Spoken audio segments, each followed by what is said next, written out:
ئێوە ئەم قسانە کە من بۆتانەکەم من قەت نەبوومەتە ئەو پیاوەی قسە بۆ خەڵکم. من تقریبا 70 کیلۆمەترم بڕیوە هاتوومە قسە بۆ خۆمەکەم. ئەم قسانە بۆ زاخاوی ئیمانی خۆمە. من خۆم پێویستم پێیەتی. ئەشێ تۆ لە پەنای منە ئیسفادەیە لەم قسانەی من بکەیت. بەڕێ ڕۆ پیرێژنێکە بینێت دارێکی پێ و کەس نایکاتە بانسەری و بیباتەوە بەرەو ماڵ.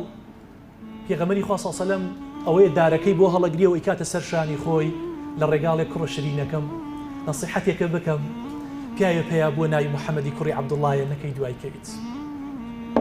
ئەو پیاوە زۆر خراپە. ئەڵێ ئەگەر من محەممەدی کوڕی عەبدوڵڵا بووم ئەڵێ چی؟ ئەڵێ ئەو کاتە من گەواهی ئەدەم شایەدی ئەدەم کە تۆ پەیامبەری خوای پەروەردگاریت.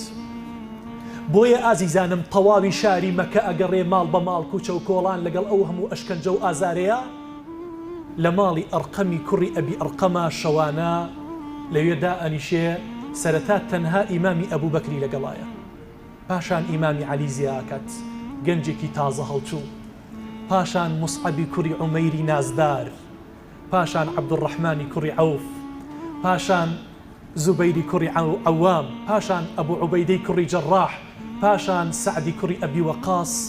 22 گەنجی لێخڕ ئەبن. 22 گەنج. ئەم 22 گەنجە ئازیزانم هیچیان 30 ساڵیان تەواو نەکردووە. هیچیان 30 ساڵیان تەواو نەکردووە.